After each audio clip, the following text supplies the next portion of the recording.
This is the Cereal at Midnight podcast.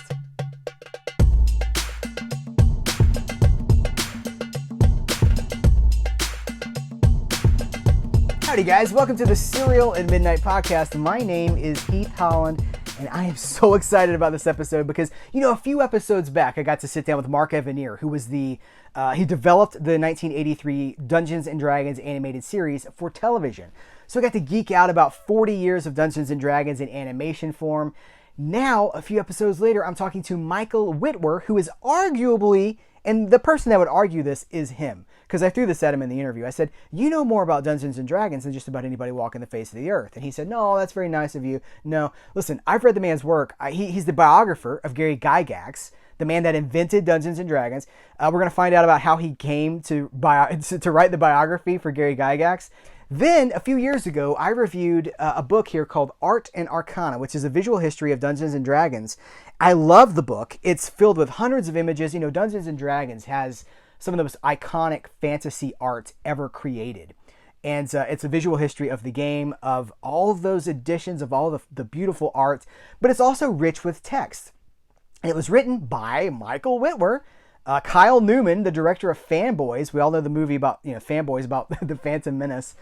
Great kind of coming of age story. By John Peterson, the keeper of the Chronicle. John Peterson's a legend in our community. And by Sam Witwer, Michael's brother Sam, who, again, Star Wars fans know from The Force Unleashed 1 and 2, the voice of Darth Maul, the voice of the Emperor and the Lego projects. Really synonymous with Star Wars for the last 10 years, if not more than that, because he's such a huge fan. Now, there is a new entry, a new visual dictionary, a new visual guide to, it's called Lore and Legends. This is about the 5th edition. It's a visual celebration of the 5th edition of the world's greatest role-playing game. Now, if you're not super into Dungeons and Dragons, you're like, well, what's that mean? What's the 5th edition? Why should I care? Well, the 5th edition is really what brought Dungeons and Dragons back. It was a game that a lot of people had played. Oh, I used to play that. I played that when I was in high school. I played it in the 80s. The 5th edition made it cool again to play Dungeons and Dragons, and really brought the game from kind of obscurity to the biggest success it had ever had, including the original era of Dungeons and Dragons. So this is the visual history of that, with, again, hundreds and hundreds of images and thousands of words. Really the history of the 5th edition, and I love it. If you don't know about the 5th edition, you will after you check out this book. Even if you're a Lord of the Rings fan, you got to have this book. If you're a fantasy novel fan, you got to have this book. It's incredible. And so we're talking about these books. We're talking about Dungeons and Dragons. We're talking about the Satanic Panic. We're talking about Gary Gygax. We're talking about just the art of creation right now. It's a fascinating conversation. I should also mention that Michael has written his first novel. This is Vivian Vantassel and the Secret of Midnight Lake. It's a middle grade reader book that is heavily inspired by Dungeons and Dragons. D&D in this book is B&B. Beasts and battlements. And so, everything that he loves about Dungeons and Dragons, he's put into this new book. We're going to hear all about it. Guys, this is, the minute he logged on to this Zoom call, I was like, oh, this is going to be great. This is going to be everything I hoped it would be and more. So without further ado, Michael Witwer. How did you, okay, first of all, you said that the books have done well. So when we talk about Art and Arcana, did we say Arcana or Arcana or Arcana? How would you say it?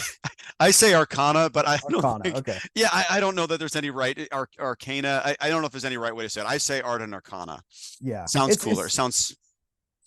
It sounds kind of mythical, kind of like mystical. It's got that lore that, there's like chimes in the background when you say it. Right. It's such a beautiful book, and I'm so glad that came together the way that it did, and I'm glad that it was received well, opening the door for what we're talking about here. But I wanted to start with Art and Arcana because I did do that video about it. You mentioned the video. I don't even remember what I said. I haven't gone back and watched that. I feel like that was a very different version of me and the channel at that point. But I loved it. I picked it up and I was like, this thing is, and I'm coming to, I told you, this is not going to be the typical interview that you've done. I told you I came to it from, I wasn't allowed to do anything Dungeons and Dragons when I was a kid. So all this stuff for me is it's that forbidden fruit that I just got to get my hands on. And so poring over the tomes, turning the leaves of the pages. And I'm just like, It's filling me with power. Forbidden fruit. It is though. It was, and it is for to so many people, right? Yeah, but it's a wonderful book, and I'm curious what kind of when you started that project. Well, it's not. So we should say it's you, it's your brother Sam, it's Kyle Newman. Hmm. Hold on, what are the other credits here? I got it And right here. John Peterson. John Peterson. When you guys started that, okay, hold on. First of all, what's the division of labor there? How are you guys dividing this stuff up? Yeah. So the way we took on that project, is we actually that book is roughly divided. It covers Art and Arcana covers the kind of the first 40 years of D&D history. Mm-hmm. Yeah, we go a little bit prior to that. So we basically divided that up into 4 chunks. We actually kind of wrote our 4 sections. We went away, we wrote our 4 sections and came back together. And I should talk a little bit about the methodology. So the way we approached that book is we spent a lot of time trying to figure out, well, how are we going to do this visual history? Because it all started actually, um, I guess it demands the story a little bit. Um, when that book came about, I knew Kyle Newman online because Sam and Kyle were friends out in Hollywood, right? They're in the Mm-hmm. same circles. Yeah, Sam is an actor, Kyle's a director, right? And couple of specifically, Star Wars guys, and they're right? big Star Wars guys, Yeah. exactly. So they were pals. And so Kyle and I became like Facebook friends or something or other, but I didn't really know him. But one day he called me after I wrote my first book, which was called Empire of Imagination, which was a biography about Gary Gygax, the co-creator of D&D. I've got a copy of that here. There's that guy right there. Actually signed by Jeff Easley right there on the front, which is kind of Nice. cool. He did my cover because he had to. And so he had read Empire of Imagination, loved it, and he said, "Oh, like you're in the space now. You write these things. Where's the art book?" I remember is what he said. He said, "Where's the art book?" I'm like, "What do you mean, where's the art book?" I was like, I'm like, I've got D&D art books from the '80s. They did make them, right? There was like a Worlds of TSR, and there was a Dragonlance art book. There was a few of them. But like it was a good question. And what he was getting at, of course, was not like if there's ever been an art book. What he was looking at is like he's like, you go to a bookstore, like you see like the art of Zelda and the art of this. They're like, where's the D&D art book? Especially this is like 2016, right? Yeah. 2017, where D&D is actually like starting to like it's on the rise very much by now, right? Mm-hmm. So I was like, that's a good question. I remember going to the bookstore. I remember actually looking at all the books that were there, and there was like an art of Assassin's Creed and stuff like that. I'm like, where is the D&D art book? This is a good question, actually. So Yeah. it just so happened doing that first book, I had gotten pretty close to, well, a couple of people, importantly, John Peterson for one. Now, John was someone who helped me a lot with my research on my first book because he had previously written like the definitive tome of like pre-D&D history. It's a book called Playing at the World. And so John redefined everything we understood about D&D history by looking at every esoteric fanzine that was ever made. And he's just an extraordinary researcher. And so I got tight with John during that project, and he really helped guide me on my first book. So once I had done that, I had also gotten close with a number of people at Wizards of the Coast because I had some fans over there that really liked my book. So I'm like, it kind of worked out. So I had a platform at that point to actually go approach a couple of my friends over there. At the time, I knew people like Chris Perkins and some others, and said, hey, like, so my buddy Kyle, now my buddy Kyle, called and said, where's the art book? I thought it was a pretty good idea. What do you think? And they actually connected me to Liz Shue, who was the director of publishing at Wizards at the time, still is actually. She's been there for 20 years. And it just so happened when I called Liz Shue, she was like, it's funny you're calling right now because I just like got a call with Penguin Random House who was interested in doing some stuff with us like this. And I was like, well, that's convenient. So I guess you could say I kind of assembled the A team at that point between my brother who got me into the game originally, best dungeon master I've ever played with, Kyle who had the idea and was nuts about the game, and then John who was really like the incomparable researcher. And then I knew my way around it at this point because I had been researching it heavily for 5 years at that point, having just written a book about Mm-hmm. it. So that was the team we put together. We got with Penguin Random House. It was a publisher called 10 Speed Press, also the publisher of Lore and Legends and everything else. And so we dove into that project. And when we approached it, one thing that we landed on pretty early on was that an art book is not only inessential, but it's like, so what do you do with an art book? You just pick a bunch of random art that you like that's, and then like, oh, look how cool this is. We realized pretty early in the process that was not gonna hold up. And so what we did is we landed on a process. where what we would do is we figured out what the story of the brand was, and we decided we were going to make a visual history. And so the story of the brand is just kind of like, where does the brand go? And then what are the visuals that support that? And so Heath, as you pointed out, and even in your original video of it, if memory serves, you kind of point out we cover a lot of different ground. It isn't just art, it's advertising, it's ephemera, it's photographs, it's period photographs. And so all of a sudden what you've got is you're able to tell this story like kind of left to right, but you tell it through images. Now there's also 80,000 words that tell you the story. But the first thing we did was the words, because what we realized is that we could divide and conquer these 4 decades. And I don't remember exactly who took what, but if you divide and conquer these 4 decades, and we figured out what was the most important points of each decade, not only product, but like what's happening, like the Satanic Panic, for example, then you can figure out what you need to graft onto that story for imagery. That was how we were going to curate the images. So that was pretty much how we approached the project. And so the first part was really the writing. We needed to figure out what the story was before we figured out what the art was. So it was very much not an art book, even though that's really originally how it was sold and kind of all purchased through Penguin. It became a visual history really quickly. And that was what I think made the difference, because an art book, I think an art book would have been well received, to be honest, just based on the access we were able to get from this stuff. I've often defined Art and Arcana as it was more of an archeology project than it was like an author project, because we were spending half of our time working with private collectors, like unearthing art that had never been photographed in its native form. Like all of this stuff, I'll give you an example. And I mean, this was probably the most gratifying part of the project. Like, so independent of what I said about, how the story gets told through images, being able to show the original wraparound cover of the player's handbook or the monster manual without the text bubble on the back and without the trade dress, nobody had ever seen those. They had never been photographed as they were and printed that way. So for us, one of our original goals was we want to find all of the AD&D wraparounds, and we want to be able to publish it. That was one of our original objectives. And we knew where like 3 of them were when we started, and that was a good start. I don't think we knew where Fiend Folio, there was a couple that we didn't quite know. So there were some things like that really just stand on the art itself. It's good enough just to put a full spread. But ultimately, the real goal was we thought we would succeed if we could tell the story of the brand. And I'm going to use John's favorite term when describing these books, is the book needed to work with the sound off. So you could read it and get the whole story, but you could also just flip through it and actually see what was happening. And that was cool because, as you may recall, the earliest parts of that book, it's so homebrew and so crunchy, and it's so fun to see how this little tiny hobby in Lake Geneva, Wisconsin, where Gary was literally hiring 14-year-old local kids to do his art, and 17-year-old Greg Bell to do his art, paying them like $1 a panel, and how that grew to the era that we know about with Trampier and Sutherland in the AD&D era. And then like the height of really fantasy art of the 80s with like Larry Elmore and Jeff Easley and Keith Parkinson and Clyde Caldwell. Like, it was so gratifying to be able to show that. And I don't think we could have accomplished that if we hadn't thought about constructing the book that way. Did you have any idea how much, I mean, it feels like it's labor intensive when you talk about the research that goes into it. It seems like it. I mean, I know you have a lot of academia in your background. We're looking at your degrees over your shoulder.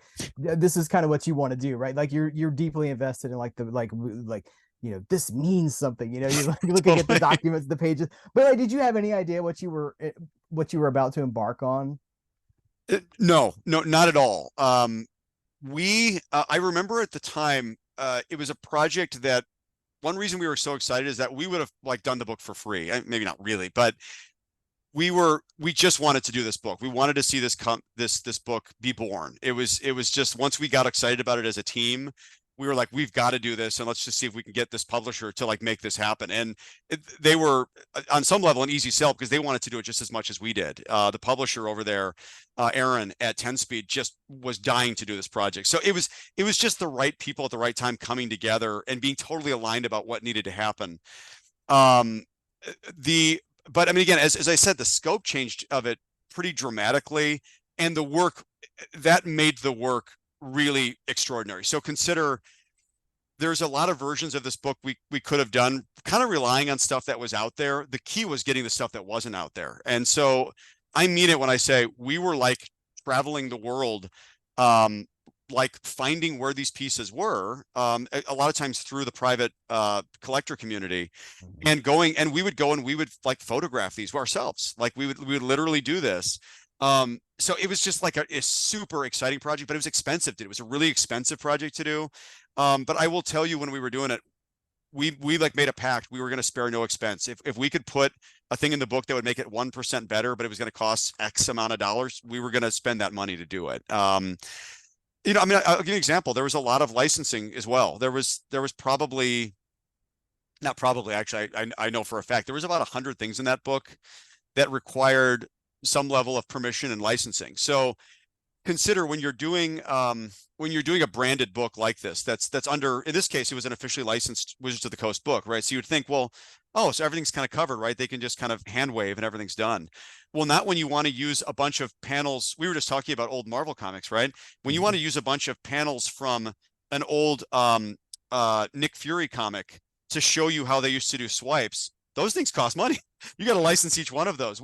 And there was dozens and dozens of things like that. If you want to use, for example, a panel from Stranger Things where they show the kids playing, or if you want to show anything of that nature, something from Big Bang Theory, whatever, those things all, have licensing fees associated. So anytime we saw something like that, if we thought it added value and helped connect the dots on the contemporary importance of the brand, we would do it.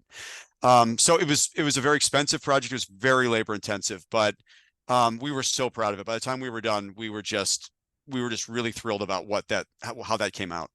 It's a beautiful book. I mean, clearly I love it. But so when you finish the book, it's on shelves. You go in Barnes and Noble, there it is. And then, hey, let's do it again. Let's make another one of these things. Like, how quickly of a turnaround are we talking about here between release and conceptualization of the next thing? Right. Right.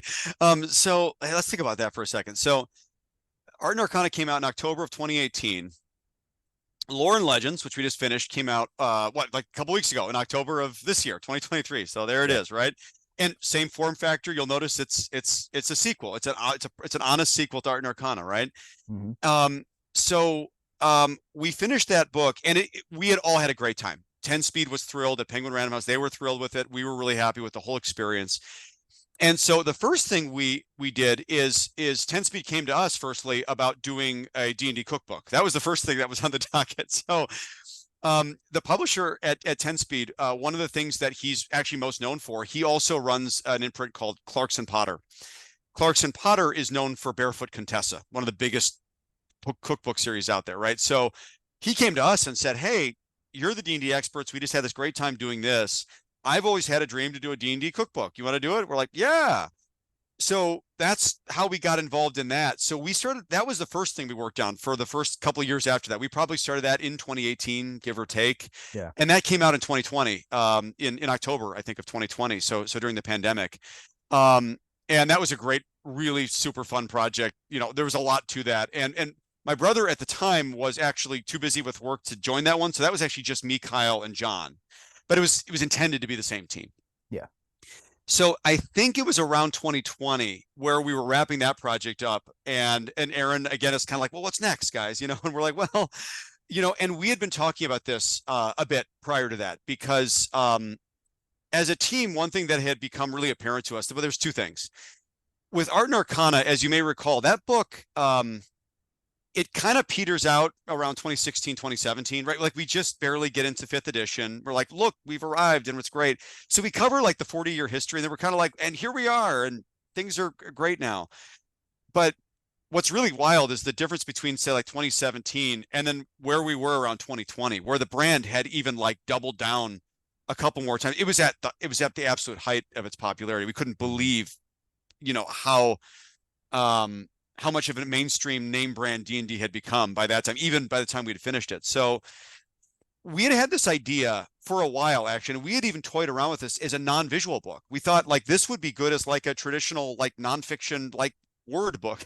Yeah. The idea that like, how did this happen? How did this 40-year-old, at the time anyway, 40-year-old brand that was kind of on its last legs. It was this arcane, almost like ready for the nostalgia dustbin type of game that had really was really challenged after fourth edition. How did this become a star in the digital era? Like in 10 years time, how did this thing explode and become a household name everywhere? And even by 2020, 2021, we were having that conversation. There had been such a dramatic turnaround from 2012, the end of the fourth edition era. So we had this idea, like, we think this is an unbelievable story. We think this is like just a great contemporary journalism story about this brand that was kind of this like really prototypical analog, dusty tabletop game. It was like almost dead, and all of a sudden it's bigger than it's ever been. How did this happen? That was the story we wanted to tell. And when, obviously, because we were still talking to 10 Speed about doing more books, they were like, well, hey, what if we do like a contemporary? They were kind of very interested in doing a 5th edition art book. And we're like, you know what? We can do the same methodology we did for Art and Arcana and just apply it to the story we're so dying to tell about how this 40-year-old brand had turned itself completely around. And so that is where Lore and Legends was born. And what we were able to do is basically pretend the last very short chapter of Art and Arcana was 416 pages long and had 900 images. And so we really got to like blow out this whole contemporary story and use, again, the same methodology we did for Art and Arcana. Like, let's tell the story with images and 80,000 words or whatever. And so that's how we went about it, but that's how it came about. And so 10 Speed loved the idea. We signed on the dotted line and we kind of jumped into it, and we pursued it the very same way. But as you may expect, it's a very different type of book, given that it's so contemporary. Along the path here, as you guys are putting this thing together, did you encounter any closed doors? Did you encounter any people that were like, I don't want to talk about that? Or I don't want you to name names or anything like that, but surprises where like, he doesn't want to be affiliated with this or something like that. Absolutely. I mean, the fact that it's contemporary, yeah. The fact is people are a lot more careful, I think, about what they say. Mm-hmm. Sometimes you're working with people that are, again, like currently designing the product or current artists or whatever. No, I'm not suggesting that they were really like holding back, whatever. But again, the stakes are a very different animal than when you're talking about a designer that worked for TSR in 1977, right? They're usually pretty forthright and honest about what was going on, and they're happy to show you the skeletons and so forth. So no, I would say there was certainly things that I would say there were some obstacles in the project in regard to things like that. I mean, there's a lot of people that, doing this streaming thing that they don't want to talk to. And I mean, think of it this way. In some cases, maybe someone that does a show may not want to talk to you as much because they want to keep that for their own podcast or their own show or whatever. There are pieces like that I think become kind of competing priorities. But by and large, that makes it sound like there was all of these closed doors. I would say generally, no. I mean, this is a community of people that love to share, that love to talk to people and love to kind of, tell communal stories, right? Mm-hmm. And so ultimately with this, I mean, I think what was so exciting about it is we got like unrestricted access across to the board to the people at Wizards of the Coast and a lot of other people. Again, what I think made this story really fun, and I think what makes it, I'd like to think beyond like a behind the scenes look at what Wizards of the Coast was doing the last 10 years. Like, that's interesting, don't get me wrong, but a lot of the thing I think that made this really fun was that they allowed us to tell the story outside the walls too. So, when we were trying to answer that original question we were talking about, how did this old brand that was 40 years old, that was almost like on death's door, become this huge star and become way bigger than it ever was in a 10-year period in the most unusual way? And the answer was, well, there was a couple of things, right? There was this incredible play test they did, right? They call it D&D Next. But as you can see in like the preface, we kind of dig into that too. Everyone calls it D&D Next, but there was an Iowa test that preceded that. Iowa was, they called it that, I think, because it was kind of referential to Field of Dreams. If you build it, they will come. They called it Iowa. And then after there was an alpha test, and then they went into this huge D&D Next play test that a lot of people know about, right? And that had 175,000 people. So they emerged from that with a really, really tight, accessible set of rules, a really smart set of rules, I think, for the median D&D player. What goes along with that is they really double down on art and visuals and find a uniformity in their visuals that I think they had never really quite had before. They do a lot of things with lore, right? They go really heavy on story and lore, including bring back a lot of this long-term lore that old school players really know about more than anybody else. When you start talking about like Vecna and Serac, like these were things that these were kind of a you might say an outreach to older players that had long since left the game to come back, because we're rebooting a lot of this old lore that you know and love. So okay, so these are all things that are happening inside the walls of Wizards, right? But I think what's amazing about this story, and I think how it, I mean, again, I think it's really unlikely how it came about, is nobody could have predicted, you know, so that's all 2014. The new rule set comes out. People love it. It's great. Out of the gate, very popular. But no one could have predicted in 2015 that this group of voice actors decides, hey, we're gonna record our game and put it on you know, we're gonna stream it. And this becomes Critical Role, right? Like no one could have guessed that in February or March of 2015 this was going to happen, and they were going to play this new rule set that just happened to come out, and this is how they were going to launch their show. Well, I think a lot of people watching probably know what happened with Critical Role, and then a lot of other shows beyond that. Dimension 20. There's a lot of examples now of how actual play just absolutely transformed the landscape of tabletop role playing. And again, we go into a lot of why in this book, and I think a lot of it is probably more or less, I don't know if it's obvious or not, but it demystifies the game. It solved a problem that, the irony of the whole thing is, it solved the problem that D&D had been trying to solve for 40 years. What was so fun for our team to approach this project was that we had just done a 40-year project about all the different things that Wizards, not Wizards, TSR at the time, and then Wizards later, had tried to make this game work. And sometimes it worked really well. 80s it had a high point and then a low point, and the 90s it had kind of a higher point, a lower point. They had tried all this different stuff. And you might remember there was panels in Art and Arcana where like we'll have spreads where we show all the different starter and basic sets they would roll out like in a 3 or 4 year period. They were trying like crazy to try to demystify this game, to try to lower the bar to entry for people that didn't understand it. And in those days, of course, your only options were to try to like make an easier plug and play game with an easier rule book, and maybe they would try miniatures or more of a board game type set. They tried all this different stuff. And of course, what ended up cracking the code on D&D, I think, for really creating the biggest interest and frankly just eliminating the barriers to entry, was just watching people play on a stream. Now anyone can watch this and say, oh, this isn't weird math. This is just hanging out with your friends and telling a story. I do that. I can do that. It demystified every aspect of the game. And I think it sounds so simple, but it's such a brilliant thing. And by the way, you know, to give some major props to Penny Arcade and Acquisition Inc.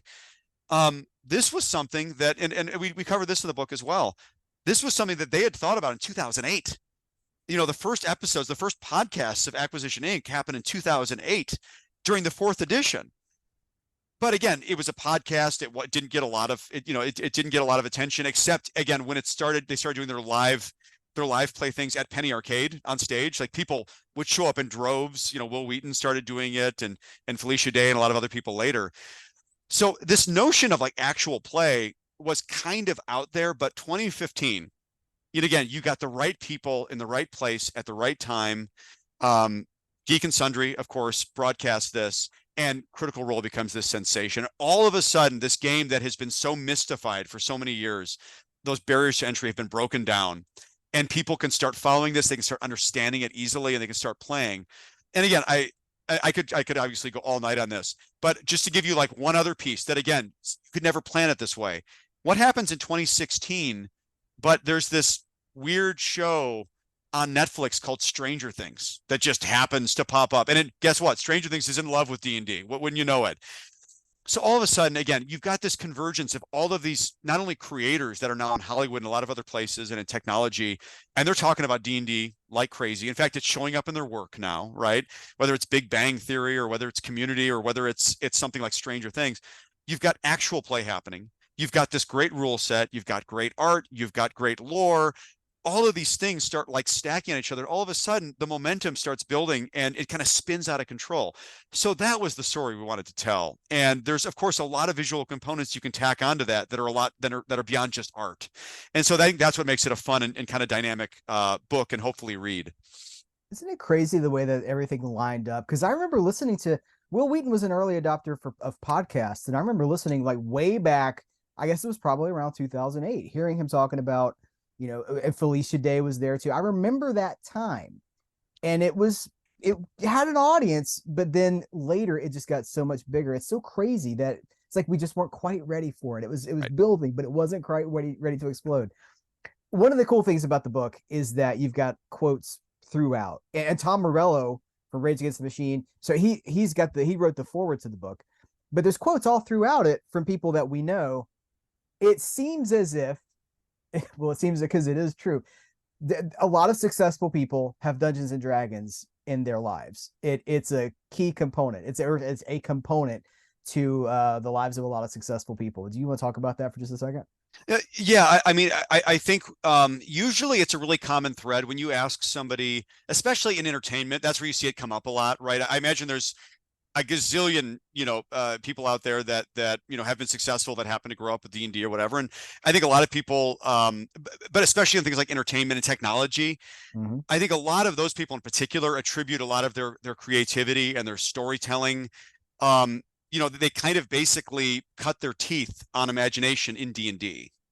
For whatever reason, again, it just so happened that D&D in the old days had a lot of overlap with early technologists, early computer. So again, these things tended to go hand in hand. But I think the easiest story around that and what you usually hear are people basically say, "Hey, I happen to grow up with D&D, and it helped me think differently. It helped me express myself in a completely different way. It helped me imagine in a way that not, a lot of other people weren't necessarily doing." And in fact, of course, in the old days, D&D was a punchline. I mean, in the 80s, right, it was the prototypical thing you would do if you were a geek. You didn't tell anyone you played D&D back then, right? Yeah. For a lot of reasons, not only because it had the geek stigma, of course, it had the Satan worship stigma, which was not very helpful for the game either. So again, I think at this point you have a lot of these people that have been very successful, and I think they look back on that and say, those were the first stories I ever told. That was the stuff that unlocked my imagination, and that's why I'm here today. And I think there's a disproportionate number of creatives that say that these days. So Yeah. it's kind of it's very rewarding and fun to see how this game has been so influential. Yeah, you see it with Dungeons and Dragons, and you see it with Star Trek. Those are two. Star Trek inspired a lot of people too. Is the satanic panic stink of it gone? Is it gone for good, or is there still an element of that out there? You'd know more than I would. No, I would say not entirely. Okay. I think I think there's certainly a lot of places that has kind of carried over, and it exists. It exists in a weird sort of way, like it hangs over like a dark cloud over the game, but people don't even know why. Like in other Yeah. words, they'll say, "Oh, D&D, isn't that like aren't you not supposed to play that? Doesn't that?" Because keep in mind, it wasn't just that it had become associated and kind of gotten thrown in with the occult and is what a lot of people now call the satanic panic. There was also all kinds of other rumors about the game because it was so mystified. Like, we talked about how the game's been demystified. Um, like mind control and hypnotism and behavior change. Like, it was associated with all of these different kind of theories, and they were all basically conspiracy theories Yeah. against the game, effectively, right? All by people that didn't understand the game. There was one when I was a kid. One I remember is that this kid had committed suicide. I think because his character died, but I'm not actually. I don't even know if that's true. If it's just an urban legend at this point. It was an urban legend. It Okay. was another. I mean, and these spread throughout the country. No matter where you were, this is what happened. To answer your question, Heath, though, even today, like I would say, so what still exists? That's a good question. I mean, I couldn't say all of it. I'm sure there's a number. I'd be shocked if there wasn't still a number of communities that still hold on to, like, oh, the occult nature of the game and so forth. I wouldn't be surprised. However, what I would say is, I know there are still laws in place. So getting really objective about it, there are still laws in place in certain places, in certain communities, that I think were originally influenced by the stigma the game got. So here's an example. I heard a story the other day. I'd be lying if I said I was an expert in it, but not too long ago, NPR had reported that, like, there's still a law in Wisconsin that prisoners are not allowed to play D&D because it promoted escapist fantasies and gambling, and things Oh, like that, right? So, but again, you can think about how something like that would have started, and I could almost assure you that that was born out of this notion of this game is bad and people should not be playing D&D. So there's things like that that still exist in weird corners that are basically just holdovers of old weird urban legends about the game. You know what's crazy about that too is that so much of Dungeons and Dragons is rooted in Tolkien and the Lord of the Rings, and churches use Lord of the Rings to draw illustrations to like faith and Christianity. They're so similar, but it's like one is okay, and let alone that, Tolkien was deeply Catholic and all this stuff. But like we're still talking about wizards and dragons and all, all this stuff, and orcs, and there's really no difference. But well, this is one of the reasons I could never really get on board with it, right? Because I'm like, well, this doesn't make sense. And when I was a kid, right, I was allowed to watch we had the Lion, the Witch, in the Wardrobe. I'm like, Sure, there's a witch sure. in the title of this book. Why is this okay and this is not okay? So the hypocrisy, and like it never made sense to me. So it's interesting to hear you elaborate a little bit more about it. Well, I honestly, when I really like break down, I mean, again, when I try to imagine exactly like how this went down, we know a lot about at this point, again, about how again, we talk about a lot about this in Art and Arcana, how the controversies really end up fueling the brand, right? It's actually what is responsible largely for D&D's first arrival on the scene of the mainstream, is that when these controversies start to break down, when James Dallas Egbert III goes missing in 1979 at Michigan State, all of a sudden it becomes national news, and the rumor becomes that, oh, he's a D&D player. I mean, it's astounding how this stuff, it must have been like a weird game of telephone. But the rumor became that, oh, well, James Dallas Egbert, he's a 16-year-old college kid, computer science at Michigan State, summer term. And, oh, he plays a lot of D&D. He must have become his character. Because the human mind simply cannot handle, pretending you're a character in a game. It broke down the walls of fantasy and reality to this poor kid, and he must have become his character, and he's probably lost in the steam tunnel, the labyrinthine steam tunnels beneath Michigan State University. That is a lot of levels of assumption here. Of course, and again, if you know the story, James Dallas Egbert III resurfaces. He had just run away. He ran away to Louisiana. He ran away because he had a lot of issues he was struggling with. But that had become New York Times news. That had become national news. And in the interstitial period, those several weeks where James Dallas Egbert III is missing, the speculation grows wild, and people love these stories. Weird occult game, does this, and it becomes known as this bizarre intellectual fantasy game. And I think the problem was that when these things started to happen, a couple things are happening at the same time. At the time, TSR is negotiating a deal with Random House to actually distribute their books. So like almost literally at the same time you start reading about this weird, bizarre, intellectual, occult, whatever you want to call it, game in the paper. And I mean, national papers now, San Francisco Chronicle, New York Times. Yeah. It's actually showing up on the shelves of like Walden Books. It's the first time it had ever actually made real like trade distribution outside of hobby channels. So that's all happening at the same time. But I think what really became, so that's how it kind of grew to fame. I mean, again, like revenue quadruples that year. But the problem was it put this level of scrutiny on this game. So if you are familiar with what, especially like the original AD&D books, there's the Monster Manual, there's the Player's Handbook, and the Dungeon Master's Guide, 1979. Problem with those last two books in particular. So you were talking about Tolkien. It's a great example. Problem with those last two books is that Player's Handbook, 1978, has a huge demon idol on the front, and a bunch of people that are kind of like adventuring. Actually, that it's one of the greatest covers of any book of all time for many, many reasons. I could talk about it all day. It's by Dave Trampier. But it's got a big demon idol on front. Okay, yeah. And then 1979, the Dungeon Master's Guide has got a giant Ifrit demon, holding this girl and fighting these adventures. Well, here's the problem, I think, is that so these worried parents start going into these rooms and are reading the newspaper, and they say, I think my kid plays that. And they start wandering into their kid's room. They look at these books, and the books have demons on the front. Say, oh, no. Like, I really think this is how this kind of snowballed, is that these parents were like, kind of got worried.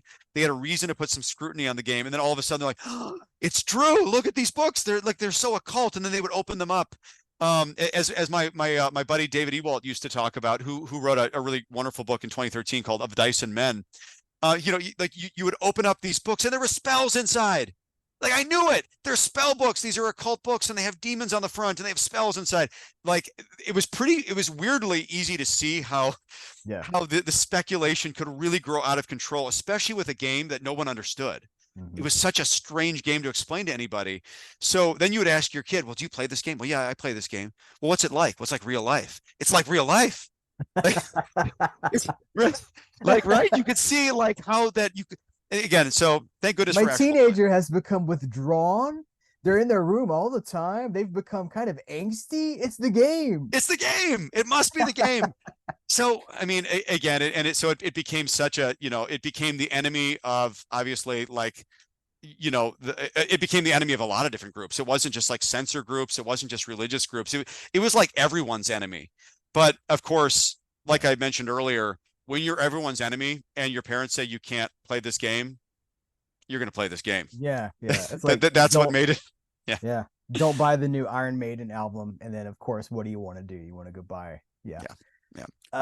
One of the things we're going to wind down here because you've been really generous with your time. But one of the things I want to ask you about before we talk about your next book, has your relationship? You were working with Dungeons and Dragons for a long time now. When did you start writing the Gary Gygax biography? So I started that book as a master's thesis project. So I was at the University of Chicago in a continuing education program. It was like a liberal arts master's program. And to finish that program, you had to write a special project. And so I don't know how I tripped on this idea exactly, but I got this crazy idea. Again, it was around 2012 that I was gonna do a biographical project about Gary Gygax. And actually, the reason was that, like you, I grew up in an era where this game was highly stigmatized and dangerous. Me and Sam's mother, our mother threw away all of our books when she got word that this was actually dangerous and demonic and all that. The books were gone. We had to rebuy those books, and we did. But so I grew up in that era, and I'm from Chicago, so Lake Geneva, where this all went down, where where the game was really, that's where TSR was based, that's where D&D was created and so forth. That's like right up the road from Chicago, about 80 miles north. It's close, hour and a half. And so I was very aware of this person, Gary Gygax. He was on the front of all the books. He was this really shadowy figure, especially if you were from that era and where I was from. Like, he was this regional figure, but he was kind of this legend, but he was also this shadowy figure that no one could seem to figure out. And again, he was, for me as a kid, at least, associated with this dangerous game that everyone was talking about, right? So I've always been curious about him. So in 2012, for whatever reason, I got a hankering to learn a lot more about Gary Gygax. I really wanted to learn who this guy was, what he did. And even by that time, it had become really apparent to me that what he did was super important. I looked at my own life and said, wow, my experience with D&D has been so formative to me, for my imagination, for who I am. And then I started to realize there was a lot of people that had the same sentiment. Even by then, there was a lot of television shows like Big Bang Theory and others that had been putting D&D out there a lot, And so if you knew where to look, you would see there was a lot of big time creatives that were very much on the up and up, or that had already arrived, that had said this game's super important. Everyone from John Carmack and John Romero, who had made Doom and said they were inspired by their game of like all of this stuff, right? So I got this idea that I was going to do a biographical project about Gary Gygax to finish the program, and the reason I thought I could do it was that I was enough in the community to know that like people like Tim Kask, the original editor of Dragon magazine, and people like James Ward, these were people that were on the front of old D&D books that I had, and they were like around. You could go to a convention and just see them and hang out with them and talk to them. And I was like, oh my gosh. So I realized that even little old me, that there was, it didn't have the normal barriers to do a biography about somebody really like big and important, like you would, like Steve Jobs. Like, I could never get the access to the people I would need. But here, like, they were all here and around. So Gary died in 2008. But again, I realized I could put together this project. So I did it as a master's project. It wasn't a biography per se. It was a biographical project.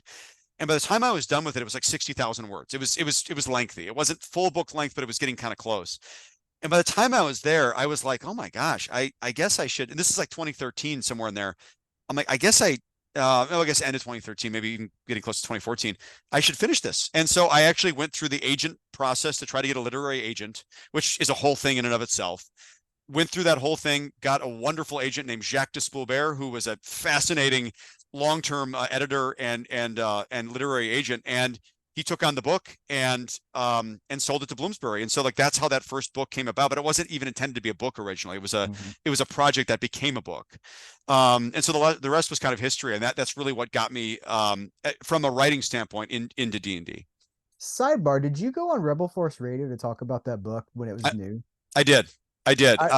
Yeah, I forgot. I was like, he was on Rebel Force Radio. It was like a decade ago, right? It was a long time ago, It or was a whatever it long was. time ago. It was a long time. Well, Yeah. because Jimmy is based in Chicago, Yep. and my brother had known him from from all the Star Wars work they had done. So Right. I think we had gotten connected at some point there. But yeah, I probably talked about it 10 years ago, literally, Yeah, I or remember almost. that.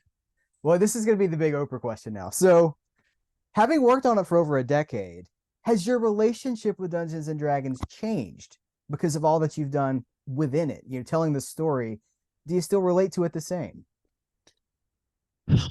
On some level, yes. I enjoy playing Dungeons and Dragons, first of all, as much as I ever have. And I'll tell you, I play all the editions in different campaigns and in different ways. And so again, I'm like in an old school Moldvay basic game. I've got a fifth edition game. I'm not playing any fourth or third edition right now. Not important, other than to say I still enjoy the game. Yeah. So I still love the game and playing it. None of that has changed or ever will, I think, right? Because playing the game is what it is. It's not about anything other than sitting there with your friends and like sharing a good time, right? And telling a story together and making each other laugh and doing all the things that happen in a game of D&D. So that's exactly the same. I think outside of that, though, when I step outside of those walls, yes, I would say things are very different Mm-hmm. than they were when I first started writing about it, almost, well, I guess 10 years ago. Um, Firstly, I know so much more about the history. Again, every time you do one of these books, you learn an entirely new subset of information. It started with me with Gary Gygax and a lot of the basics of how the game came about. Then you get into the art. So, again, like Art and Arcana, you learn everything there is to know about the art of the game. You learn everything there is to know about the visuals and the advertising. That took us down all kinds of different rabbit holes. And believe it or not, by the time we do Heroes Feast, who had ever had like the hankering to figure out every meal one would ever eat in D&D? Like we've never had the cause to scour 40 years of D&D history to see, well, what do you eat in all these modules? And like, how does this work? And truthfully, there was a lot of information, but kind of less than you would think. Yeah. And so then we became experts in D&D food and even like what elves eat and how they source food and how they feel about food, right? And so all of these projects bring you down a different path. Same with lore and legends. Same with the Drizzt book that I worked on earlier this year, the Legend of Drizzt Visual Dictionary. Hold on. Um, Say the name again. that is I've got a copy here somewhere. The Legend, here it is. Got all my books kind of handy here. Okay. So that's this guy right here, The Legend of Beautiful. Drizzt Visual Dictionary by DK. It's one of these like classic DK visual dictionaries. It's the first one D&D ever did. Um, Again, they bring you to completely different, and then this one's all about lore. I happen to know the Drizzt series really well. So, again, it was a spectacular project to do, but I will tell you that there is so much Forgotten Realms lore that like I had to really, really dig deep on because again, Drizzt covers a lot of ground by itself, but the fact that we were trying to make kind of an FR source book. So again, then I get really deep down that path. So all these books kind of bring you to a different place. So at this point, I feel like I know, I'll say this, I know the brand really well, but if anything, after all this time, I feel like I have a better sense of what I don't know because there's so much. You could never know it all. You could never know it all. Well, see, that's what I was gonna. I wasn't gonna go there, but it feels to me as if you are one of the most knowledgeable Dungeons and Dragons. Uh, you know more than probably you're gonna be in the 1%. I mean, we might even put you in the top 10, right? Because you have seen people have pieces of it, but you've put the pieces together, and your co-writers, you've put these pieces together, but you've seen the documents that not everybody else has seen. So I just wonder, like, you've got to be one of the most knowledgeable Dungeons and Dragons chroniclers walking the face of this earth, and I just wonder what that does to your joy of Dungeons and Dragons. Well, so firstly, it's really nice of you to say. I don't think I would put myself in the. I don't think I'd rate myself anywhere. I'll say this: there's certain little pieces of D&D knowledge that I think I know a lot about. I'm probably pretty strong. But again, the more I've dug into it, the more I see that like there's an infinite amount to know. And like, again, you think about the people that were there, like doing the work at the time. Well, I mean, they did it, like they know so much. I'm really proud of the work I've been able to do on the chronicle side, right? I think I've been able to tell the story pretty well, but even there's a lot of people that like kind of understand it a lot better than I do. So again, it's very humbling. I mean, it really is. After all this time, what I would say is it's really humbling to dig into this. And again, I love this work. I mean, I would do this work for free. Um, Sometimes I do. And ultimately, like what you see is that I get to tell the story of really, really creative, amazing people, whether they're artists, whether they're designers, whether they're novelists, whatever. But that's kind of the joy that I take in it, is I get to really shine a light on people that deserve a lot of credit. And one thing that was unique about this story, because it was such a homebrew, strange story. I mean, the story of D&D is, as you know, Heath, it's stranger than fiction. You couldn't make up how this all really went about. But it was one of the things that I've really taken the most joy in, is like shining a light on people that really never got any light at all, especially in the really early days, that they happen to be, like I talked about, like 14-year-old Tracy Lesh, who did a lot of these really early, very important illustrations. And, he went on to become a very well-known, strong illustrator doing a lot of different stuff, but he never got like his D&D credit until, until more recently, when we've been able to help shine some light on some of these things. So that I really like that. I really like being able to give credit to a lot of people that really had an important part of this game. Everyone talks about Gary, they talk about Dave, but there's a lot of other people in that ecosystem that deserve a ton of credit. Well, so before we transition from D&D to B&B, is there more story that could be? I mean, it sounds like you said there's an infinite amount of stories that you could tell. Is there possibility for another volume in our collection for what we got Art and Arcana, we got Lore and Legends, to be something else maybe in the future? Yeah, no, I don't see why not. I mean, when I think about the amount of, it's wild. Like, so I think about the archive we have available to us that we had either scanned or that we had actually gotten the originals of or whatever. Even with something like Art and Arcana, we could have done another supplement of the same length of nothing but interiors from that period. I mean, like we don't even cover interiors very much. Like, there's all of these incredible pen ink interiors and all kinds of different stuff. Some are super iconic. So firstly, like, we could do supplements of just that series between Lore and Legends, Art and Arcana, and everything that goes along with it. Almost like, I mean, many volumes, let's put it that way. Could you, though? Is that something that's actually a possibility? Is that something that could actually happen? I think so. We've certainly had talks about how we could expand some of these works, for sure. Okay. So I think that's kind of out there. I will tell you that I don't know if you've heard about this yet, and I don't remember if we've sent it to you. We make sure I will. I promise I will. Heroes Feast, the cookbooks. We've got another one coming out in November. So they've already decided to make a series of that. So we've got a second Heroes Feast cookbook coming out in November. They're also making a show of it this fall. There's actually like you may have heard of this, but D&D is releasing a fast streaming channel that's all D&D content. And so there's like live play. There's a bunch of different shows they're doing. One of the shows is called Heroes Feast, and it's an unscripted cooking show that's based on our book Heroes Feast, but with real professional chefs that know what they're doing. And then we get to come and talk about the lore. So there's a whole thing going around that. So that is clearly going to new levels. But in terms of just the art and the story, suffice it to say, there's a lot of stories that are still untold and deserve to be told. And God knows there's a lot of art and illustration. I mean, we could fill almost rooms with that stuff. So I'm hopeful that there'll be more of that. I think that could be really exciting over the coming years. That would be wonderful, because I absolutely love this. It fills me with joy, and the idea of exploring the scholarship. I use the word scholarship. That probably puts people off. Let me rephrase that. The in-depth account of the stuff that we love is so fascinating to me, and the story is so clearly told and visually told that it is like, this is essential. Both of these books should cost $500 each. They should cost because of what they give you, because there's like, you can't, right? But that's what it should cost, because it's Uncle Scrooge's money bin filled with facts, and it's just this endless dive into this wonderful stuff. So anyway, I mean, listen, I'm just telling you, it's high praise, but it's how I feel.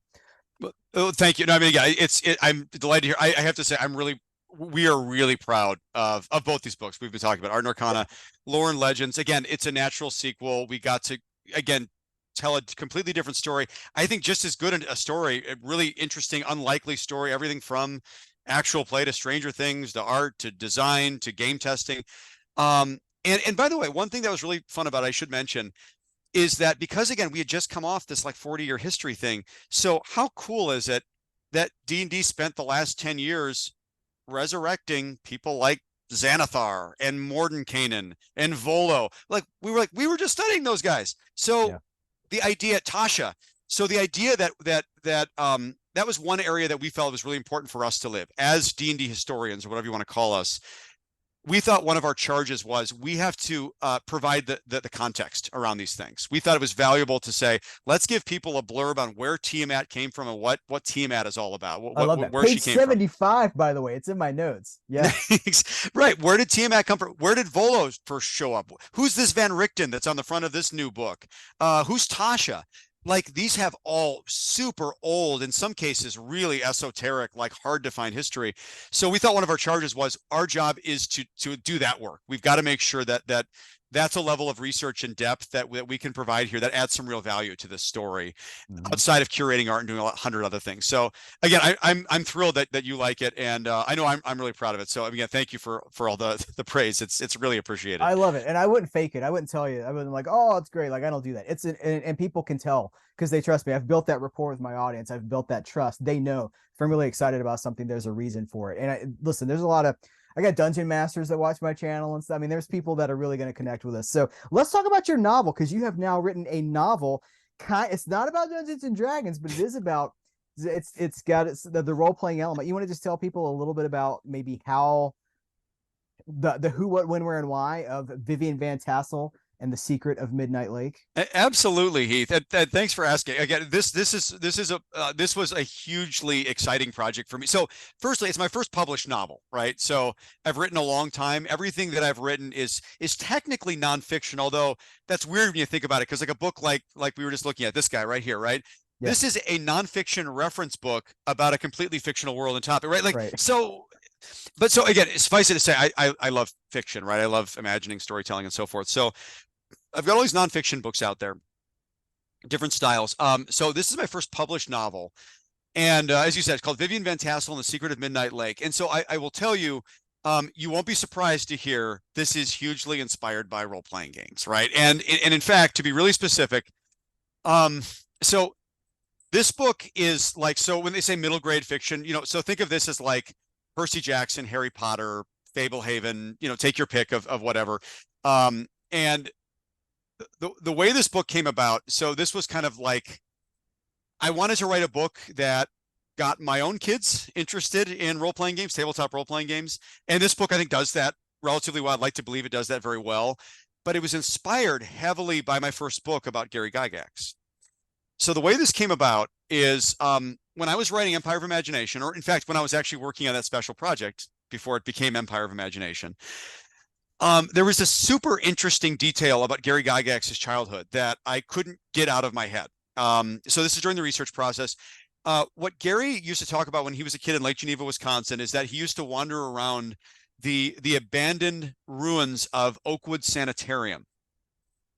And Oakwood Sanitarium is, so in the town of Lake Geneva, when you drive into town, you kind of drive down into this kind of bowl, and then you're kind of at lake level. And it's this really, Lake Geneva is this really interesting town for anyone that's never been there, and I imagine most people haven't.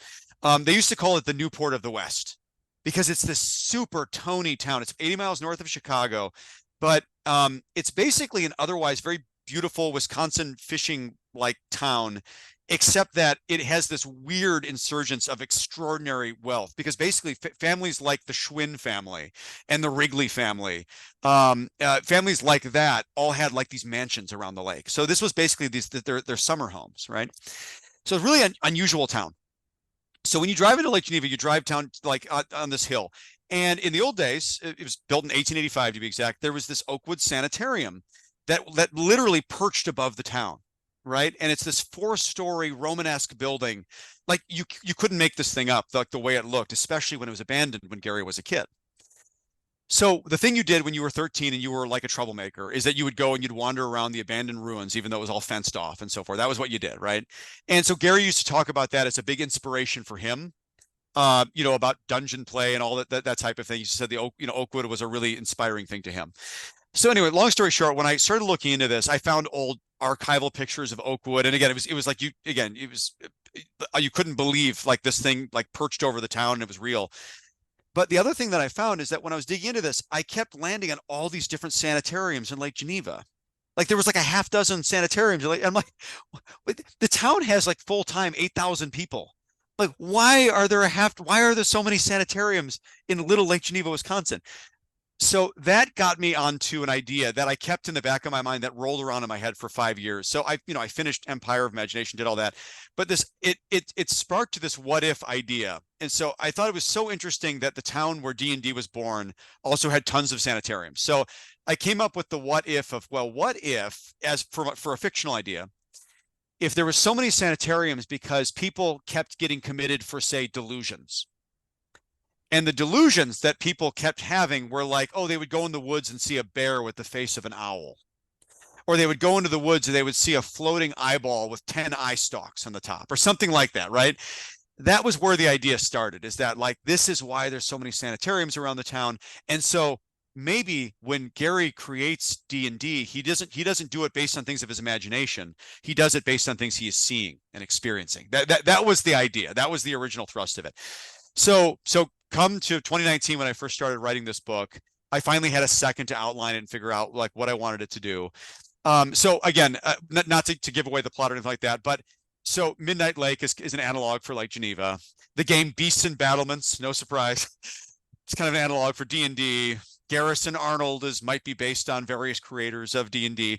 And so the idea, of course, is that this girl moves to this new town and comes to realize that everything is not as it seems. And her elementary school or her middle school rather, is in a former sanitarium.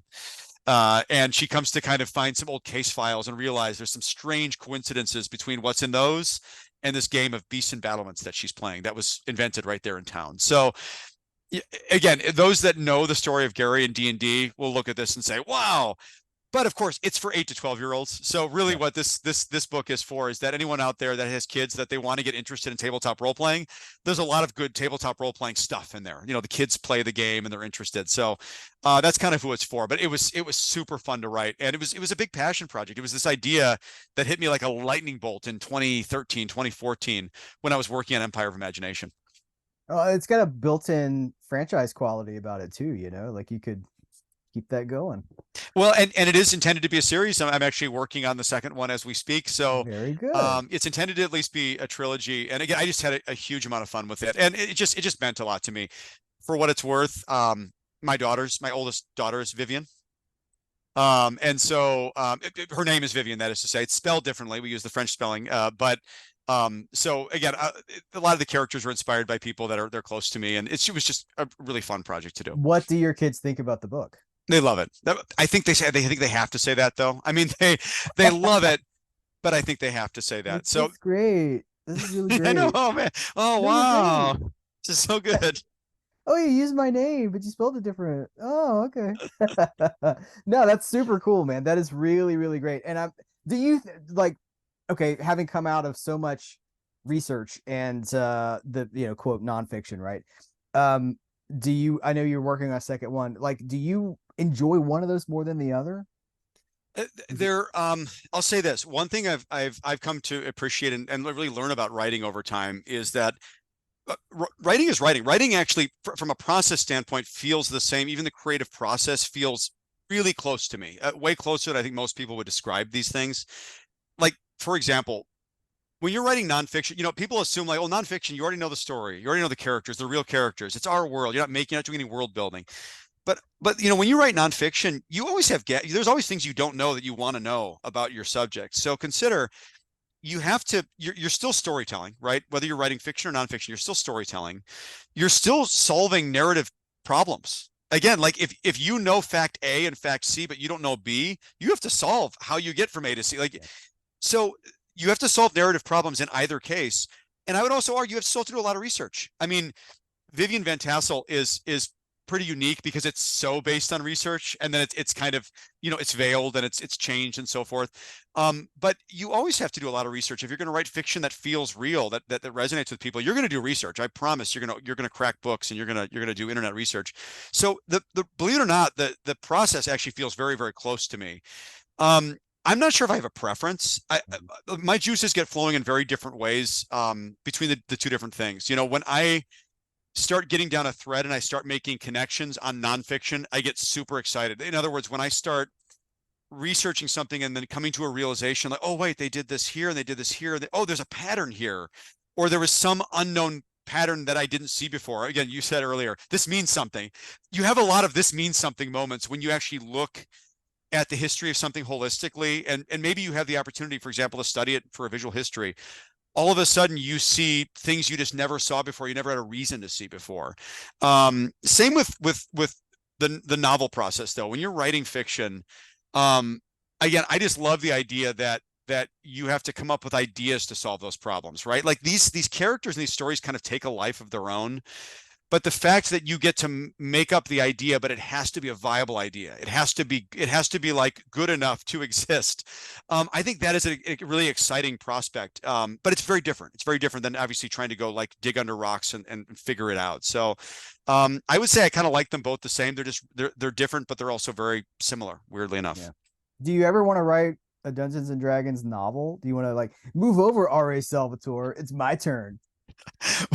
Well, I'm definitely no R.A. Salvatore, but I would write a D&D novel in a second. I mean, I think there's, and I don't know if I think of them as any different as any other really well-built fantasy novel in a spectacularly like built world, especially like the novel set in the Forgotten Realms. Well, I mean, a lot of them, and again, there's a lot of different D&D novels in different worlds. But again, sticking with the Forgotten Realms for a second, I mean, I would write something there in a millisecond. I know the realms really well. There's a gazillion places to explore. It's enormous. I'd love to do that. It would be a dream come true. So maybe someday, I'll actually talk to my friends over there and say, hey, can we do some? I have to come up with a good idea first, probably. So yeah. Well, it'll come to you when you stop, like when you have a second to think about it. It'll come to, because I can tell that's how your brain works. Is you're working on the stuff and in the background it's just like, what if, so that's great. When you do, you got to come back and talk to me about it. Listen, you've been so generous with your time. I'm going to let you go, but actually I'm going to say goodbye to you after we finish the recording, but thank you so much for coming onto the channel to talk to me about this. Well, I want to recommend everybody to buy the art, everything we've talked about, Art and Arcana by Lauren Legend, by the Heroes Feast books. Get that Legend of, I always struggle to say it. It's Legend of Drizzt. It's Drizzt. You got to hit the Z. We all struggle with that word. Yes. Drizzt, Drizzt. We don't know. Drizzt is how I say it because that's how R.A. Salvatore says it. I want people to know that I'm going to put the links of all that stuff everywhere in all the books in the description of this episode. Tell people where to keep up with you. Where do you want them to come find you? Oh, thank you. Sure. So again, I'm happy to say most of my books you can kind of find what's the expression they say, where better books are sold. Yeah. They're at bookstores. You can find them at bookstores. Some game stores as well. Probably fewer than I kind of wish. For whatever reason, game stores kind of have a different channel, but regular bookstores, whether it's your local bookshop or whether it's Barnes and Noble or whatever, you can find most of my books, or certainly Amazon and online. You can find me at my website, empireofimagination.com. It's based after my first book, but it's got all my books and all my information there. And then of course you can find me at places like Twitter at Mike Witwer on Twitter, Instagram, Unearthed Arcanist. So I've got some stuff out there. So you can find me in a lot of different places. Great. That's great. Mike, thank you so much. This was an absolute pleasure. Thank you, Heath. Really, really glad to be here.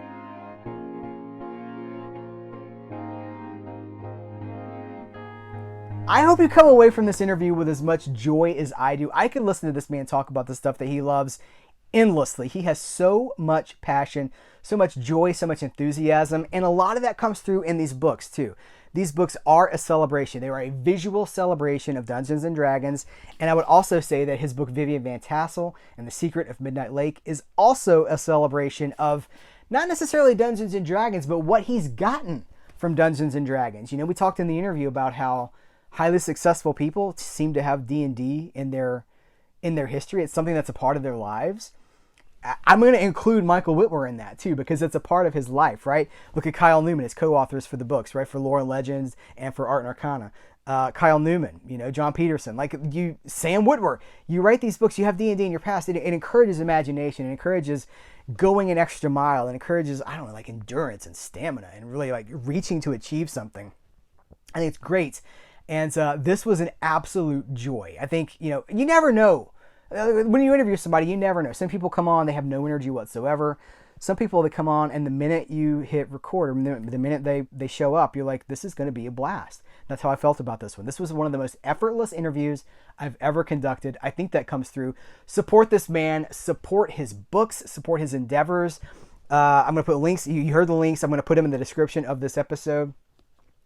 Go engage with him. Engage with him on Twitter. Engage with him in the places where he's at, and let him know that you heard this, that you appreciated it, and that's we got to encourage our own, right? One of us. We encourage our own, for people from the community. I have so much gratitude for Michael for this interview. So again, support the man and support Cereal at Midnight. You can support Cereal at Midnight by subscribing, by leaving reviews, by thumbs ups on YouTube, subscribing on YouTube, thumbs ups, leaving comments. Anything you can do to engage does support this podcast. It helps us to get noticed. Listen, every celebrity under the sun has at least one podcast now. It started during the pandemic. I listen to a lot of them too. I've started on the Scrubs podcast because I love Scrubs. I'm like, I had finished something and I'm like, all right, I'm going to start the Scrubs podcast now. I know we support all this stuff, right? But support Cereal at Midnight by engaging with it helps me to get noticed. There's YouTube memberships, there's Patreon in exchange. There's, lots and lots of exclusive videos, do some Q&As and things like that. So, I would really appreciate whatever you can do, even if it's just subscribing. That's the minimum of what you can do, is you can subscribe. It's one click of a button, and it helps me so much more than I could ever convey to you. Gratitude to you. Gratitude to Michael Witwer. Pick up his books. I appreciate you guys. Take care. Till next time, I will catch you later.